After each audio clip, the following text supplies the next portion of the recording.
Let us pray. Father, in the name of Jesus Christ, blessed be the name, O Lord. Thank you for enabling us, Lord, to be at this place at such a time so that, Lord, we can be able to continue sharing your word and studying the Bible, which is the wisest thing to do in these days that we live in, O Lord. I pray that, my Father, we are guided by you. For in Jesus' name we pray and believe. Revelation chapter 18. By the grace of God, we want to look at Revelation chapter 18. Last time on Friday, we were looking at Revelation chapter 17. And in Revelation chapter 17, we had an introduction of another character in the Bible known as the great city, or Babylon, the great city. The Bible calls her the great harlot, the mother of the harlots. And we saw the Bible speak about some of her sins or wickedness. The Bible says that the great harlot, is known for sleeping or going in bed with the kings of this world, but also the product of her fornication is given to the inhabitants of the earth. Amen. And the Bible said also that the great harlot is sitting upon many waters, and we were able to understand what it means when the Bible says many waters. And the Bible says these are people, kindred, languages, and people from many nations. But also you are able to see that the great harlot is, being carried by the beast. And we were also able to get more information concerning the beast. So today what we're gonna see in Revelation chapter 18 is the account of the great judgment that is coming upon this woman, the great harlot. The Bible says in verses 1, Revelation chapter 18 verses 1, the Bible says, "And after these things I saw another angel come down from heaven, having great power, and the earth was lightened with his glory." So the Bible says after these things. The question should be, after which things? These are the things that we saw in Revelation chapter 17. Go back to Revelation chapter 17 verses 1 so that we can see the Bible connecting itself from chapter 17 to 18, which also can prove to you that these events taking place in a chronological order. So the Bible says, Revelation chapter 17 verses 1, "And there came one of the seven angels which had the seven vials, and talked with me, saying unto me, Come thither, I will show unto thee the judgment of the great whore that sitteth upon many waters." Look at verses 3. The Bible says, "So he carried me away in the spirit into the wilderness, and I saw a woman sit upon a scarlet-colored beast, full of names of blasphemy, having 7 heads and 10 horns." And of course, while we were dealing with Revelation chapter 17, we were able to get again to understand what is 7 heads and 10 horns. Amen. So this is now what the Bible begins referring back to after these things in Revelation chapter 18. So with that understanding, let us now read again verses 1 of Revelation chapter 18. The Bible says, "And after these things I saw another angel come down from heaven, having great power, and the earth was lightened with glory." Verses 2, the Bible says, "And he cried mightily with a strong voice, saying, Babylon the great is fallen, and is become a habitation of devils, and the hold of every false spirit, and a cage of every unclean and hateful bird." Look at verses 3, the Bible says, "For all nations have drunk of the wine of the wrath of her fornication, and the kings of the earth have committed fornication with her, and the merchants of the earth are waxed rich through the abundance of her delicacies." So here we see that the angel of the Lord is coming from heaven, but this angel is coming to declare the judgment of this great city. Is coming to declare the judgment of this great whore. Is coming to declare the judgment of Babylon. That is why we can see a voice saying, "Babylon the great is fallen, and it's become a habitation of devils." Meaning the time for the Babylon city the great city, the great harlot to be judged by God has come, and it's time for her to get what she deserves. Amen. And you know, she's gonna get what she deserves because of her wickedness. You know, the judgment that is being declared against this city is because of her wickedness. And if you remember very well, we were able to look at some of the wickedness that she committed while we were dealing with Revelation chapter 17. But I want you also to go to Revelation chapter 14, verses 8, so that we can again look at her wickedness. Revelation chapter 14, verses 8. Revelation 14:8, the Bible says, "And there followed another angel saying, Babylon is fallen, that great city, because she made all nations drink of the wine of the wrath of her fornication." So we see one of the wickedness of this harlot is that she made all nations to partake of her wickedness. You remember in chapter 17, the Bible said, the product of her fornication is given to the inhabitants of the world. So why is this city gonna be punished by God? Why is it going to be destroyed by God? Number one, it is because she made, the Bible says, she made all nations to drink of the wine of the wrath of her fornication. She brought in all the inhabitants of the world to partake of the wine of her fornication. Look at Revelation 17 verses 4. Revelation chapter 14 verses 4. 17:4. Revelation chapter 17:4. The Bible says, "And the woman was arrayed in purple and scarlet color, and decked with gold and precious stones and pearls, having a golden cup in her hand, full of abominations and filthiness of her fornication." Verses 5. "And upon her forehead was a name written, Misery, Babylon the Great, the mother of harlots and abominations of the earth." Verses 6. "And I saw the woman drunken with the blood of the saints and with the blood of the martyrs of Jesus. And when I saw her, I wondered with great admiration." So I want you to notice something. Number one, while we were reading verses 1, 2, 3, the Bible, came to a point and declared the great Babylon, the great harlot, this woman, to be a habitation of devils. Number one, the Bible says it has become a habitation of devils, and the hold of every false spirit and a cage of unclean and hateful bird. So you see, this description is given to a city, indicating that this city is just full of wickedness. If we come to a point and say that Nairobi has become a habitation of devils, it means that, Nairobi is a city of wickedness. People that are there are possessed with the demons.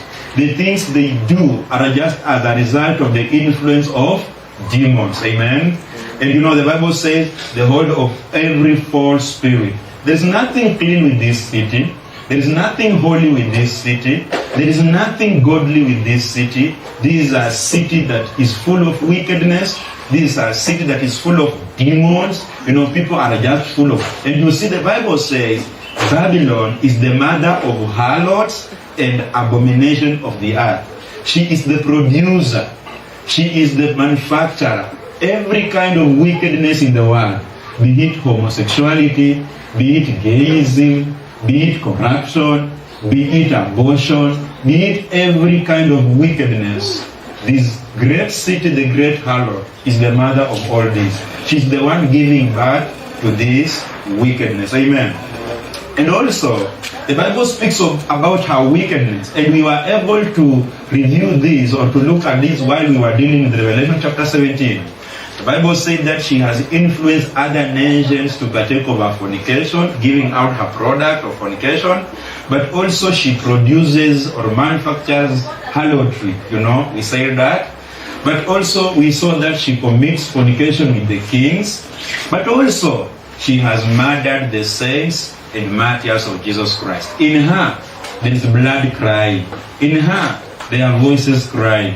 The voices of the servants of God, the voices of the prophets of God, the voices of the men that stood for the faith of our Lord Jesus Christ. She was after killing them. She was after destroying them. She was after persecuting them. And therefore, because of this wickedness, the Bible says it is time for her to receive what she deserves. It's time for her to receive the judgment of God. Amen. I want you to look at verses 3 of Revelation chapter 18. Because in verses 3 of Revelation chapter 18, the Bible says, "For all nations have drunk of the wine of the wrath of her fornication, and the kings of the earth have committed fornication with her, and the merchants of the earth are waxed rich through the abundance of her delicacies." Now, one thing I want you to understand out of that is that this great city, Babylon, this city and the people in it live a delicacy, like a very nice life. They live a life that is not of struggle. They live a very soft life, a kingly life. And how does she manage doing that? She manages doing that by buying good products all over the world. She has a lot of money. She's in control of the economy, and therefore she has power to buy things from any nation. For example, like in Kenya here, we produce things like pyrethrum, we produce flowers, we produce coffee, we produce sugar. But at the end of the day, where is this sugar taken to? To other countries, amen? So what the Bible is saying here is that other nations have become rich because of this city. Other nations are made richer because of the great harlot. Why? Because the great harlot buys things from her, be it God, be it what, so that she can live a soft life, so that she can enjoy her living. I want you to look at Revelation 18:11 and see the things that are sold to the great city, so that we can also look at the things that are sold to this woman. Revelation 18 verses 11. Revelation 18 verses 11, the Bible says, Revelation 18:11, the Bible says, "And the merchants of the earth shall weep and mourn over her, for no man buyeth their merchants anymore." Now you see, the merchants of the earth, these are the businessmen of the earth. These are countries that do business with her. This time round, when the wrath of God begins being poured down, the Bible says they will start crying. Why? Because she can no longer buy the goods she used to buy. If it is Kenya which used to buy her cotton will just be around here. Nobody is buying. Therefore, Kenyans will start crying. The government of Kenya will start crying, saying, now that the great harlot is being destroyed of God, now that God is judging her, where shall we sell our cotton? Amen. Look at verses 12. The Bible says, now the Bible begins to list the things that are sold to this great city. Verses 12, the Bible says, the merchandise of gold and silver and precious stones and of fields and fine linen and purple and silk and scarlet and all all dyed wood and all manner of vessels of ivory and all manner of vessels of most precious wood and of brass and iron and marble, verses 13, and cinnamon and ardors, meaning ointments, perfumes and all that, and ointments and frankincense and wine and oil and fine flour and wheat and beasts and sheep and horses and chariots and slaves and souls of men. And the fruits that thy soul lusted after are departed from thee, and all things which were dainty and goodly are departed from thee, and thou shalt find them no more at all. So you see, the Bible is mentioning some of the things that the great city, this woman, has been, enjoying, buying from other countries. For example, the Bible talks of fine flour. Now, when I speak of fine flour, or when the Bible speaks of fine flour, it makes me think of, like where I come from, we have Mumias Sugar Company. Amen. It's it's a factory that produces sugar, and like back then at our place, every farm was having sugarcane plantation, So sugarcane will be harvested, taken to the factory, and the product that comes out is sugar. But something funny is when we seek to enjoy the sugar that is coming out of the sugarcane plantation that is grown on our farms, we only find the worst product. But the fine sugar, I'm told that there is that fine sugar that is just exported out. Amen. We that should enjoy the product of sugarcane, we that should enjoy the fine sugar, no longer enjoy it. And you can bear this with me. You can bear witness with me that at some point you go buy sugar from a shop, and you look at the color of the sugar, somehow brown or somehow dark. It's not pure sugar. That is just the end product of sugarcane. But the fine sugar that looks like glucose is taken to other well-able countries so that its people can live, in a way that is pleasing, a kingly way. They don't take this, crude sugar. They don't take this rough sugar that we take. They have their own good sugar, which our country produces but has to export. Amen? So that is what you can see here, that this woman here, this great city, takes things, buys things from other nations. And as a result of buying, these nations that produce these things are made rich. Because if you are selling things to America, what do you expect? $1. Amen? If you are exporting sugar to America, Kenya is made rich by the dollars that are coming in. If we are exporting flowers, we receive dollars that make our economy, at least become strong. So the Bible says that this woman, is buying things from the merchants of the world.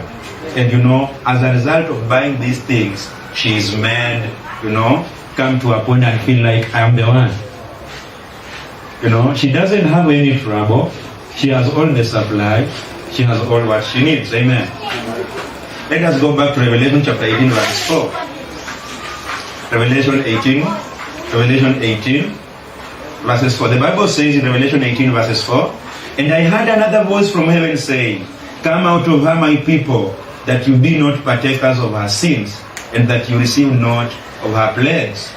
Now you see, after the first angel has declared the judgment, of how she's gonna be destroyed by God, and of how she has become a habitation of devils and so on, another angel, another voice is heard from heaven saying, "Come out of her, my people, that you be not partakers of her sins, and that you receive not of her plagues." So these are calls. Remember, these things are the things that are happening in the end time. Here, we are already done with the wrath of God against nations. Like where we see trees being destroyed, grass, oceans, seas, rivers, and so on. Now here, God is focusing on Babylon. Amen? Because the Bible says that a time came when God remembered the sins of the great harlot, and now she has to pay her. And now here, a voice is heard asking people of God that are within the city, "Come out of her so that you don't partake of the plagues. Come out of her so that you don't partake of the wrath of God." Now the question is, if the wrath of God has already taken, the rapture has already been taken off, who are these that are called again the people of God? Because as these things are happening in the end time, we will not be here. Amen? So I believe, because you remember as we were doing the study previously, the Bible spoke of the 144,000 men that were having the seal of God. And these people were here to spread the gospel. Together with the two witnesses, we'll be doing, a bigger ministry whereby everybody will be just focused on them. They will be doing miracles and that. I believe that some of these 144 will be in Babylon doing the work of God at the same time. So when a call is being, sent to ask them to come out, I believe when the Bible speaks of my people, it is referring to them. Amen. Look at verses 5. The Bible says, for her sins have reached unto heaven, and God has remembered her iniquities. Reward her even as she rewarded you, and double unto her, double according to her works, in the cup which she has filled to her double. Look at verse 7. The Bible says, how much she has glorified herself and lived deliciously. Did you see that? This is a woman that is living deliciously. This is a woman that is living without struggle. She has all the provision.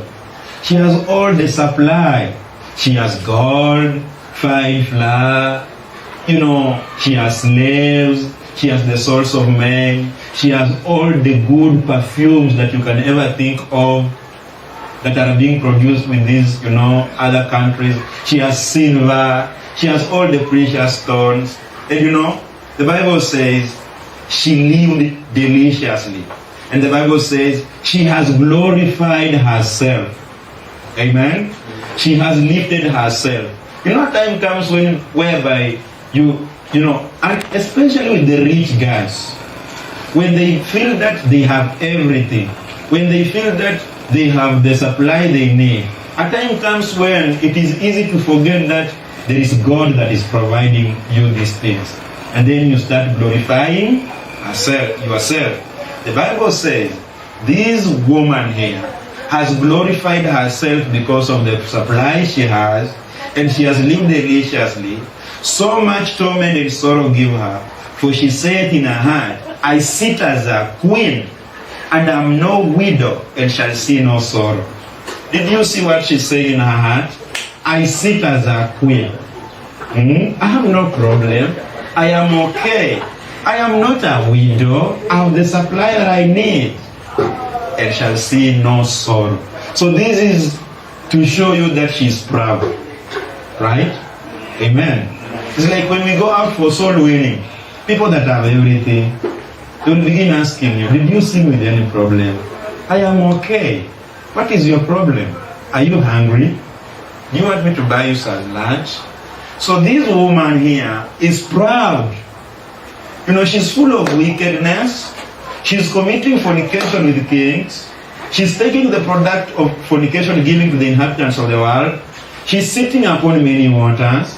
She's killing the servants of God. She has everything within her reach. Then she comes to a point and say, I sit as a queen. Nobody can threaten me. Nobody can take me away. I am not a widow. I shall see no sorrow. So because of that, God says, you shall receive so much torment. It shall be sorrowful unto you. Look at verse 8. The Bible says, therefore shall her plagues come in one day, death and mourning and famine, and she shall be utterly burned with fire, for strong is the Lord God who judgeth her. Amen. So you see, her plagues will come only in one day. As much as she's so strong economically, she's rich, she's being surrounded by the kings, she's the one to speak, she's so proudful. The Bible says that God is strong more than her. And God that is strong more than her will judge her and will destroy her in one day. Death shall come upon her. The Bible says, mourning. In her there shall be death. In her there shall be crying. In her there shall be famine. Even though she was having all these things, time will come when she shall feel hungry. And look here, as much as the Bible speaks of one day, the judgment upon her, it will take only 1 hour for her to be destroyed. That is how strong God is. For 1 hour, she shall be finished. Look at verse 9. The Bible says in verse 9, and the kings of the earth who have committed fornication and lived deliciously with her shall bewail her, meaning as they shall see her being destroyed, shall cry, oh, they shall be weeping, shall bewail her, and lament for her when they shall see the smoke of her burning. These kings will be far, But they shall see smoke coming out of this city, God burning it down. And as a result of that, they will cry. You know, they will wail. Verse 10, the Bible says, standing afar off for the fear of her torment, saying, alas, alas, that great city Babylon, that mighty city, for in 1 hour is thy judgment come. Amen. So you see, even the kings that are fornicating with her even today, they shall not be able to come to a point and say that we've been sleeping with you in the same bed. Let us suffer with you. No. The Bible says that time will come when they will stand afar and they will see her being destroyed. Fire, death. And they shall cry and say, what? With all her riches, she has been destroyed just in 1 hour? They shall be crying. They shall be in shock. Because the torment she will be receiving will be so tough to an extent that they cannot even move closer unto her. Amen. Verses 11, the Bible says, and the merchants of the earth shall weep and mourn over her, for no man buyeth their merchandise anymore. Why are the businessmen crying? Why are the merchants crying? They are crying also saying, you have been destroyed. We have been benefiting from you. Who shall buy again our flowers? Who shall buy again our cotton? Who shall buy again our gold? Who shall buy again our silver? We are doomed. We can no longer make profit. We can no longer do business with you. Amen. So the Bible goes forth to mention those things that are being sold unto this great harlot, which we saw previously, but for the purpose of, flowing, let us repeat reading verses 12. The Bible says, so they will be crying because nobody's buying, verses 12, the merchandise of gold and silver and precious stones and of pearls, fine linen and purple and silk and scarlet and all thine wood and all manner vessels of ivory and all manner vessels of most precious wood and of brass and iron and marble, verses 13, and cinnamon and ardors, anointments and frankincense, wine and oil and fine flour and wheat and beasts, beasts means animals, and sheep and horses and chariots and slaves and souls of men, verses 14, and the fruits that thy soul lasted after departed from thee, and all things who are dainty and goody are departed from thee, and thou shalt find them no more at all. Look at verses 15. The Bible says, the merchants of these things, which were made rich by her, shall stand afar off for the fear of her torment, weeping and wailing. Verse 16. And saying, alas, alas, that great city that was clothed with fine linen, and purple and scarlet, and decked with gold, and precious stones and pearls. Look at verse 17. For in 1 hour so great riches is come to naught. So God will destroy all these riches in 1 hour. So God is so strong, amen. And the Bible says, and every shipmaster and all the company in ships and sailors and as many as trade by sea stood afar off. They were even afraid to go and rescue her. So they saw how she's being tormented, how she's suffering. They will only help by crying from afar, but they will not even dare reach her and help her, because the judgment of God upon her is so tough and serious. Look at verses 18. The Bible says, and cried when they saw the smoke of her burning, saying, what city is like unto this great city? This great city was, the greatest city of all. So rich, decked with gold. But these men are crying, saying, what city is like unto this great city? When they see smoke coming out of it. Verse 19. And they cast dust on their heads. Look, these people are so desperate to an extent that they are crying to a level of taking dust and putting on their heads, crying. And they cast dust on their heads and cried, weeping and wailing, saying, alas, that great city, wherein we were made rich, all that had ships in the sea, by reason of costliness, and for in 1 hour she is made desolate. So the Bible continues repeating the aspect of in 1 hour, in an hour, in an hour. So in 1 hour she's also made desolate. She has no friend. She has no riches. She's alone. She's alone crying. And these people that are mourning are also crying. They are taking dust, putting on their head. Now, if you don't understand what that means, you can remember some time back, there's a viral video that was going all over, where Nganga went somewhere purporting to be fasting. And then he took dust and painted himself and said, you see, I am busy fasting. I'm fasting for Kenya. Now, that time, also the kings and, the merchants will be wailing. But the Bible says the merchants will be, taking dust, crying. Serious, not pretending. This will be serious. Because, they have been in a good relationship with her, buying things from them, selling their merchandise to her. Kings have been enjoying her fornication. She's been all over, living deliciously. But now, all of a sudden, in 1 hour, everything comes to a naught. Amen. Look at verses 20. The Bible says, rejoice over her, thou heaven, and ye holy apostles and prophets, for God has avenged you on her.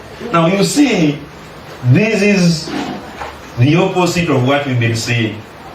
The businessmen, the nations that have been doing business with her, are crying and wailing.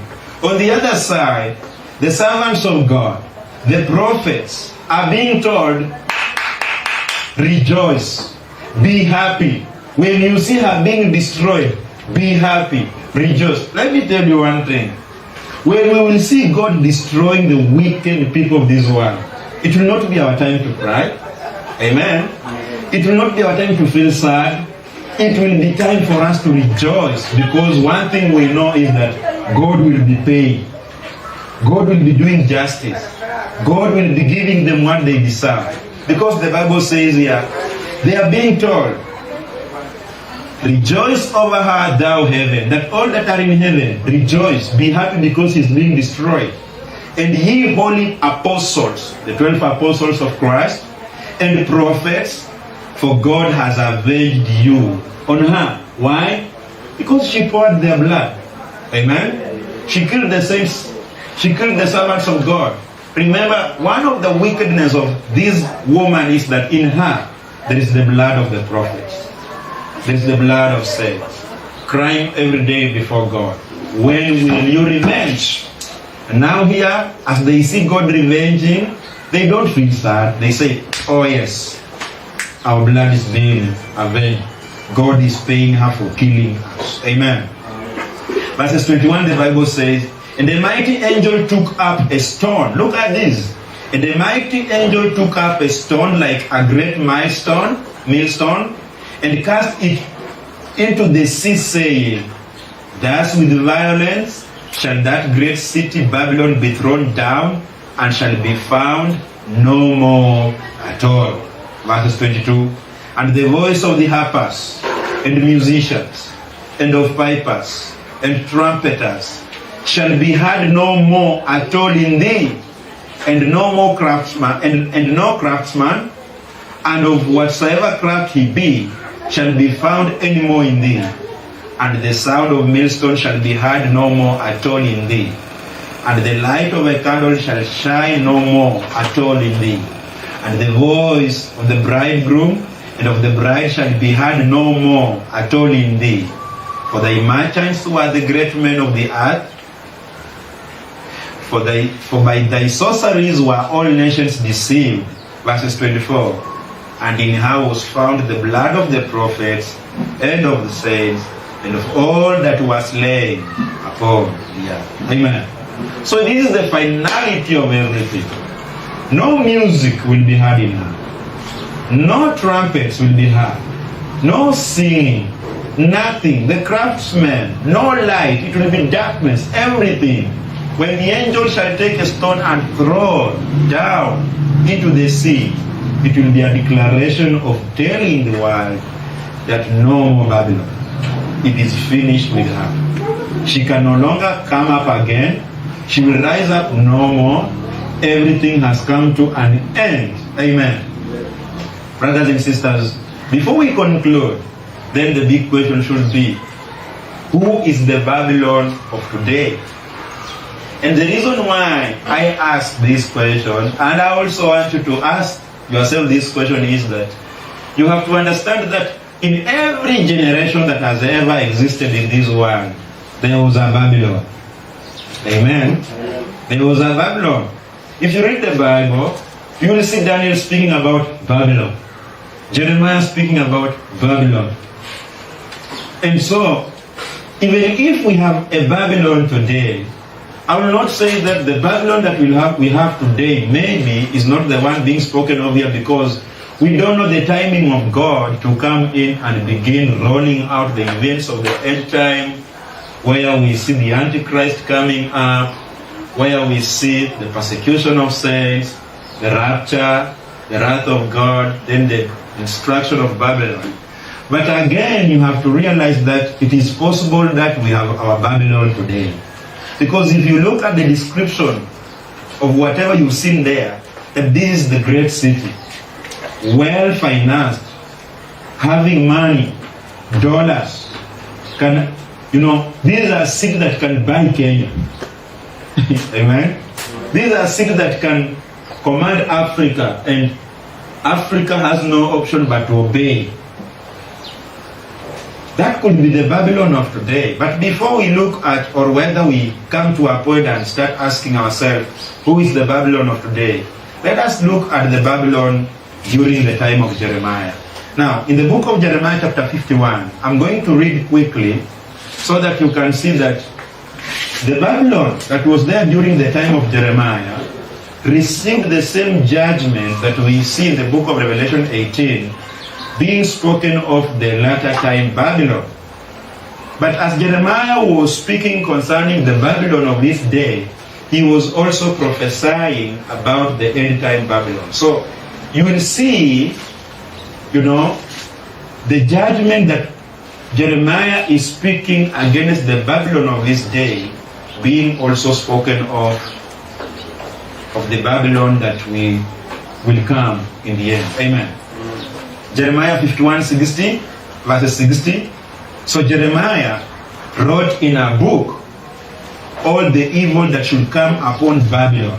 Now Jeremiah here is speaking about the Babylon of his day. Jeremiah 51 verses 60. So Jeremiah wrote in a book all the evil that should come upon Babylon, even all these words that are written against Babylon. So you see, Jeremiah is speaking about Babylon, the Babylon of his day. Amen. Now, what are those evils that are written in the book and Jeremiah is gonna speak against it? Look at Jeremiah 51 verses 1. We shall read through. The Bible says, this is Jeremiah saying or speaking against the Babylon of his day. Thus saith the Lord, behold, I will raise up against Babylon and against them that dwell in the midst of them that rise up against me a destroying wind, and I will send unto Babylon furnace that shall fan her and shall empty her land, for in the day of trouble they shall be against her round about. Verses 3, against him that bendeth, let her Acca bend his bow, and against him that lifted himself up in his brigandine, and spare ye not her young men, destroy ye utterly all her host. Thus the slain shall fall in the land of the Chaldeans, and they that are thrust through in her streets. Look at verse 6. The Bible says, flee out of the midst of Babylon. Now if you remember in Revelation, again there was a call saying, come out of her. Amen. Now in this time, Jeremiah is also asking them that were in his time Babylon, flee out of the midst of Babylon and deliver every man his soul. Be not cut off in her iniquity, for this is the time of the Lord's vengeance. he will render unto her a recompense. Verse 7. Babylon has been a golden cup in the Lord's hand that made all the earth drunken. Not that. The nations have drunken of her wine. You can see the same in Revelation. Amen. Therefore the nations are mad. Babylon is suddenly fallen and destroyed. Howl for her. Take balm for her pain, if so be she may be healed. We would have healed Babylon, but she is not healed. Forsake her, and let us go everyone into his own country, for her judgment reacheth unto heaven, and is lifted up even to the skies. Look at verses 24. The Bible says, and I will render unto Babylon and all the inhabitants of Chaldea all their evil that they have done in Zion in your sight, says the Lord. Verses 25. Behold, I am against thee, O destroying mountain, says the Lord, which destroyeth all the earth, and I will stretch out my hand upon thee, and roll thee down from the rocks, and I will make thee a burnt mountain, and they shall not take of thee a stone for a corner, nor a stone for foundation, but thou shalt be desolate forever, says the Lord. You see the mention of desolate again. Amen? Look at verses 36. The Bible says, therefore says the Lord, behold, I will plead thy cause, and take vengeance for thee, and I will dry up her sea, and make her springs dry. Verses 37. And Babylon shall become heaps, a dwelling place for dragons. Remember the Bible said in the first place in the book of Revelation, it has become a habitation of devils. Devils are dragons. And here, Jeremiah is speaking against the Babylon of his day, but is prophesying again concerning the end time Babylon. Amen? I hope you understand. The Bible says, and Babylon shall become heaps, a dwelling place for dragons, an astonishment, and an hissing, without an inhabitant. They shall roar together like lions. They shall yell as lions' whelps. In their heart I will make their feasts, and I will make them drunken, that they may rejoice and sleep a perpetual sleep, and not wake, says the Lord. Verses 40. I will bring them down like lambs of the slaughter, like rams with he-goats. Verses 41. How is Shechar taken? And how is the praise of the whole earth surprised? How is Babylon become an astonishment among the nations? You know, so God will make Babylon to become an astonishment. You know, the nations will be looking at her and they wonder, what? So this is what has happened to this great city. They will be wondering. Amen. Look at verse 42. The Bible says, the sea is come upon Babylon. She is covered with a multitude of waves thereof. Her cities are a desolation, a dry land, and a wilderness, a land wherein no man dwelleth, neither does any son of man pass thereby. And I will punish Baal in Babylon, and I will bring forth out of his mouth that which he has swallowed up, and the nations shall not flow together any more unto him. Yea, the wall of Babylon shall fall. My people, go ye out of the midst of her, and deliver ye every man his soul from the fierce anger of the Lord. Verse 46. Unless you are heart faint, and you fear for the rumor that shall be heard in the land, the rumor that shall both come 1 year. Have you heard that? You've seen again the mention of 1 year. Amen? Shall come a rumor and violence in the land, ruler against ruler. Verses 47. Therefore, behold, the days come that I will do judgment upon the graven images of Babylon, and her whole land shall be confounded, meaning be confused, and all her slain shall fall in the midst of her. Then the heaven and the earth and all that are therein shall sing for Babylon, for the spoilers shall come unto her from the north, saith the Lord. Have you seen that mention? The heaven and the earth and all that therein shall sing for Babylon, meaning they shall rejoice against her. Amen. Verse 49. The Bible says, as Babylon has caused the slain of Israel to fall, So at Babylon shall fall the slain of all the earth. Yet that have escaped the sword, go away. Stand not still, remember the Lord afar off, and let Jerusalem come into your mind. Verses 51. We are confounded because we have heard reproach, shame has covered our faces, for strangers are come into the sanctuaries of the Lord's house. Verses 52. Wherefore, behold, the days come, says the Lord, that I will do judgment upon her graven images, meaning idol worship, and through all her land the wounded shall groan. Though Babylon should mount up to heaven, and though she should fortify the height of her strength, yet from me shall spoilers come unto her, says the Lord. Now remember in Revelation, she said, I sit like a queen. Amen? I am no widow. There is no sorrow with me.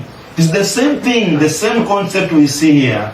When the Bible says, though Babylon should mount up to heaven, though she should lift up herself, and though she should fortify the height of her strength, yet from me shall spoilers come unto her, says the Lord. God says, even though you lift yourself up high, to a level of coming to heaven, I will send spoilers to come and destroy you.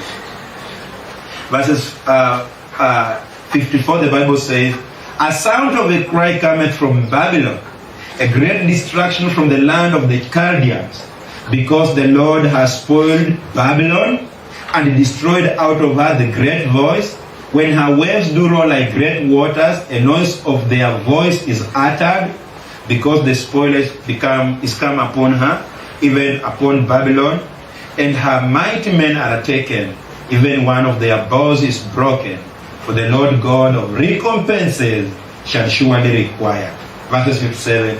And I will make drunk her princes and her wise men, her captains and her rulers and her mighty men, and they shall sleep a perpetual sleep and not awake, says the King whose name is the Lord of hosts. Says the King whose name is the Lord of hosts. Remember the Bible said in the book of Revelation, God is strong, he shall judge Babylon. And here God is saying, even their mighty men, their rulers, their princes, their wise men, God shall destroy them. Amen.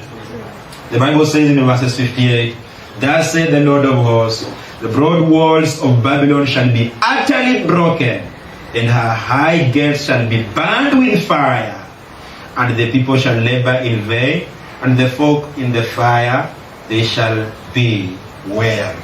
So you see, this is a prophecy that Prophet Jeremiah is speaking against his present Babylon. But again, you can see that there is a prophecy of the end time Babylon. Amen. So that is about the end time Babylon of Jeremiah. But also, during the days of Peter, the apostles, there was also Babylon. So what am I trying to say? That in Jeremiah's time, there was Babylon. In Peter's time, there was Babylon. Even in our generation here, there is Babylon. Amen. 1 Peter chapter 5, verses 12. 1 Peter chapter 5, verses 12. We want to see the Babylon of Peter's time. 1 Peter chapter 5, verses 12. The Bible says, by Silvanus, a faithful brother unto you, as I suppose, I have written briefly, exhorting and testifying that this is the true grace of God wherein you stand. Verses 13, look at verses 13, the Bible says, the church that is at Babylon. So Peter is referring to a church that is at Babylon, meaning during the time of Peter there was Babylon. There was this great harlot. There was this great city. There was this woman that was a mother of harlots. There was this city that was influential even upon nations, upon kings, sitting upon many waters during the time of Peter. He says, the church that is at Babylon, elected together with you, saluted you, and so does Marcus, my son. So what is Peter helping us here to understand? Peter is helping you and me understand that even during his time, there was Babylon, and he is saluting the church, or he is speaking of the church that is at Babylon. Amen. Brothers, sisters, I will not stand here to tell you which Babylon do we have today. I will not stand here to tell you, but using your discernment and your common sense, you can be able to tell if you ask, or if you are asked, who is our Babylon today? Now, for instance, many people say USA, America, is the Babylon today because it's superpower, it's controlling almost every nation in the world. Now, you know, during the time of election in US, at the same time, there was an election in Tanzania. But I don't know if anyone remembers that there was an election in Tanzania because everybody was focused on America. Everybody was focused on Trump. Everybody was focused on Biden. Nobody was focused on Magufuli. You know why?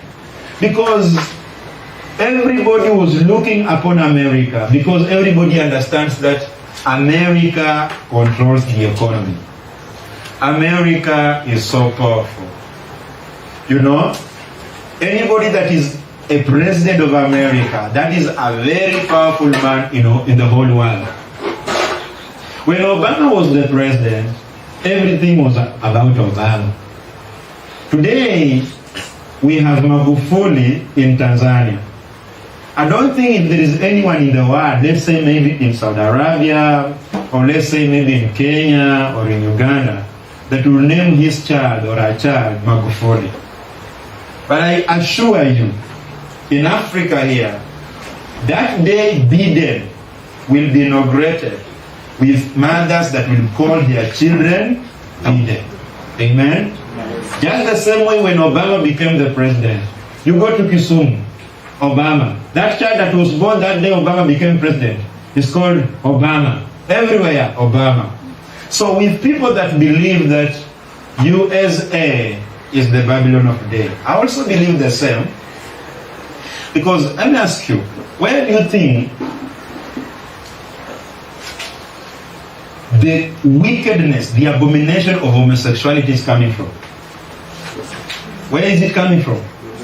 It's coming from US. It is Obama who came all over from America to Kenya to come and convince our president to allow homosexuality in Kenya. So during this time, even when Obama was the president, to me, USA was the mother of the harlots, the mother of all the abominations. Because for a president to come all over from US to come in Kenya and ask the president of Kenya to allow that, it means she has manufactured that, and now she's coming over to ask these babies, the daughters, to also buy in and practice the same. Amen? Think about this. We have what we call the United Nations. The United Nations is an organization that is bringing all together the nations of the world.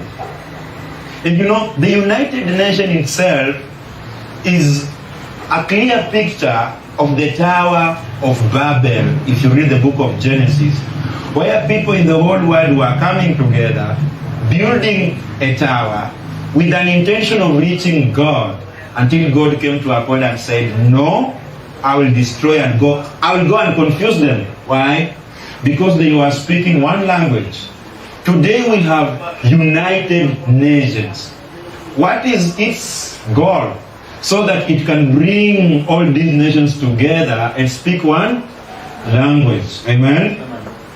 Now, where is the headquarters of the United Nations? It is in the US. A body that is against God, a body that wants to bring all nations together to speak one language, and it's also a body that is spearheading the coming up of the New World Order. It's a body that is seeking to bring religions together. It is a body that is seeking to bring all the governments together and be one government. It is a body that is seeking to come up with one currency that will be used all over the world. It is a body that makes rules for all the nations. It is a body that, has influence all over the world. Every nation is a member of that body. So, there are valid reasons as to why people say, especially Christians, that America is the great harlot, is the Babylon of today. Some time back, people also used to say it is the Roman Catholic Church back in Vatican, because there's a time, especially during the time of Jesus Christ, the Roman Empire was the powerful state. It was ruling the whole world. That was the Babylon of that time, amen? But now here I believe it is America, though I don't know about you. Maybe you might say it's Kenya, I don't know, you have your own reasons. But I believe if you look at how the country, the nation of America, carries up itself, it's a rich country. And you know what? Everybody today wants to go to America. If you are given a green card, where will you choose to go? Will you choose to go to Uganda?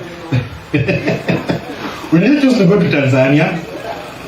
Where will you go to? America. Because you go to America, your status has changed. In America, you can easily find a job. What about in Kenya? It's hard. Even during this corona thing, people in America are not feeling that pain that we have today. Though yes, people are dying, but economically, the government is supplementing them with something small. Every month, in Kenya here, Uhuru tells you, sanitize, wash your hands and stay inside your house without food. In America, keep distance, wash, sanitize, $100 on your account. In Kenya, wash, sanitize, stay in your house without food. So it's a place where everybody wants to go. And it's a place whereby every government wants to work with it. Because if your government works with the government of US, you'll have medicine, the ARVs will come in to treat ukimwi, the vaccines will come in for corona, food will come in, money. The United States will just give in money to help your country. So brothers and sisters, I leave it to you so that you make your own judgment as to what do you think, or which country do you think is the Babylon of today. Amen. Shall we pray? Father, in the name of Jesus Christ, thank you, Lord, for your word. Lord, I believe that by the grace of God and by the guidance of the Holy Spirit of God, I have been able to share this word faithfully. And I believe that your children have received it with thanksgiving and understanding. And therefore, Lord, I pray in Jesus' name, you keep our hearts safe, and Lord, always desiring to be in such a place to learn the doctrines of the Word of God, to be taught the Bible. Because once we get to understand this, it will not be easy for false prophets and pastors and the devil, the dragon himself, to take us away from your path. Thank you, Lord. I pray that you bless your children even as we approach this season of Christmas. Lord, I pray that you shall provide unto them. You shall also remember your servant and provide for him as you have always done, O Lord. And I pray that you preserve our lives so that we can be able also to see the year 2021 and continue enjoying the Word of God. And Lord, as we see or as we wait upon the day of the Lord, I pray that, Lord, you help our church to grow also, and my Father, bring in people that are of the same faith, people that are willing to be knowledgeable in your word. For it's in Jesus' name we pray and believe.